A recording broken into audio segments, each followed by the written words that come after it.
Successful Indie Author 5-Minute Focus, episode 66, Qualities of a Good Cover. And I am horrible at art, so these are learned, and probably that makes me probably a better judge of what makes for a good cover, because I know nothing about art and what works, but I do know what works. So one of the main things you need to do is you need to look at your cover at thumbnail size. Most of the buyers nowadays are looking at it on their phones. So what looks good at this size doesn't necessarily, your full screen view on your computer doesn't necessarily look good at small size. So what you're looking for is something, when you shrink it down, is it still good? Do the elements discombobulate? Does your title font disappear?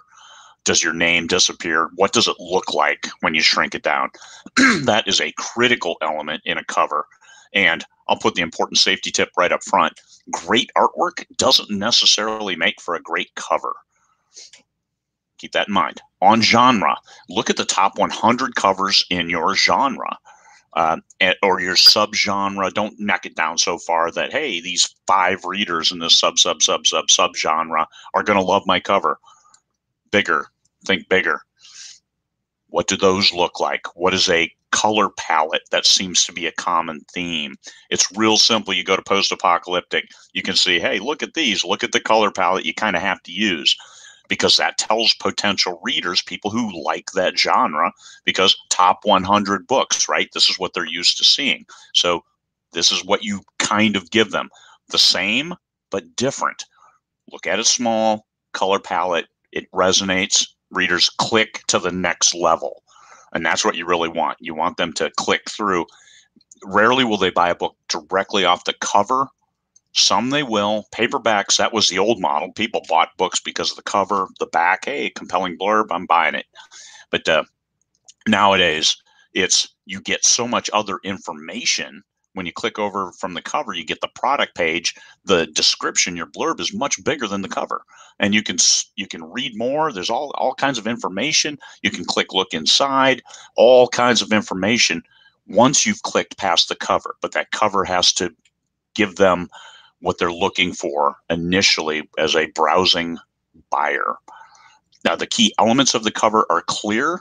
So if you're science fiction, you probably want stars, a spaceship, something like that. Other elements that say science fiction, whether it's an alien, whether an alien landscape, those kinds of elements that a science fiction reader would be looking for. Lean back and take it in as a whole. Lean back, take a look at your cover and say, as a whole, what's it look like? That first snapshot is generally all you're going to get from a reader, a potential buyer. They're not going to study your cover and say, oh, that's interesting. Oh, let's dig out these little details. Usually, if they're doing that, you've already hooked them on something else. So it's cool to have small details, but the big details have to resonate. So lean back, take it in as a whole. What does it say? What does that snapshot say about the genre, about what is in the story, and does it hook them? That's what you're looking for. Can you read the title and the name? Author name actually isn't as important if you're not the brand as much as, hey, the story and the series. Then you want that. And you want it consistent within the series, because then that tells readers, especially readers who have picked up your book 1 or your book 2, hey, this is a new book in the series, because it looks the same in regards to the template of where the title is, maybe a graphic that's on there with your with the series logo, and the other elements. Critical to get people to say, a new book in that series. If you have books that look discombobulated, even if you tell them it's the same series, readers won't believe you. So you have to make sure that you have that consistency. You have to convince the potential buyers to click.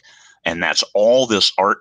Yeah. People slave away on covers for a long time, and they worry about them, and they worry back and forth, and they look, see, do I need to pay more? What you need to do is you need to get a potential buyer to click. That's all your cover does.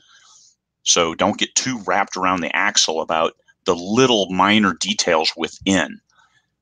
Cool, but Ambiguity is your friend when it comes to cover.